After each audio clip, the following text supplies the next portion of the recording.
කරනකොට වාඩි වෙන ආසනය ගැන හිතන්න එපා. මොකද්ද කරන්න ඕන?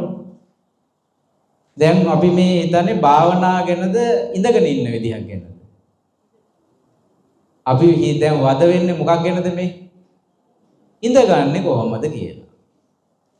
ඉඳ ගන්න පුටුවක් ගන්නවද, ඩෙස් එකක් ගන්නවද, බම්කුවක් ගන්නවද, පැදුරක් ගන්නවද, පළඟ බදිනවද? දැන් මේ භාවනාව ගැනද මේ අපි කල්පනා කරන්නේ? නෑ, ඉඳ ගන්න එක ගැන කල්පනා කරන්න. ඉඳ ගන්න එක ගැන කල්පනා කරන්න එපා. භාවනා මානසිකාරය ගැන කල්පනා කරන්න. දැන් සමහරුන්ට බිම ඉඳ ගන්න බෑ. ඒතර බිම ඉඳ ගන්න බැරි කෙනා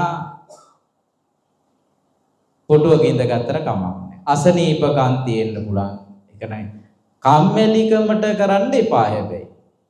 එතකොට ඒක භාවනාවට බාධාවක් වෙනවා. මොකද අපි කම්මැලිකමට රුකුල් දෙන නිසා.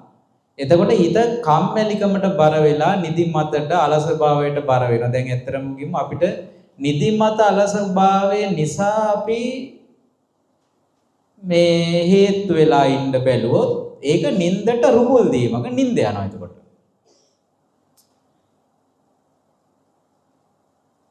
එහෙම නීවරණ වලට උදව් වෙන විදිහට ආසන හදා ගන්න එපා.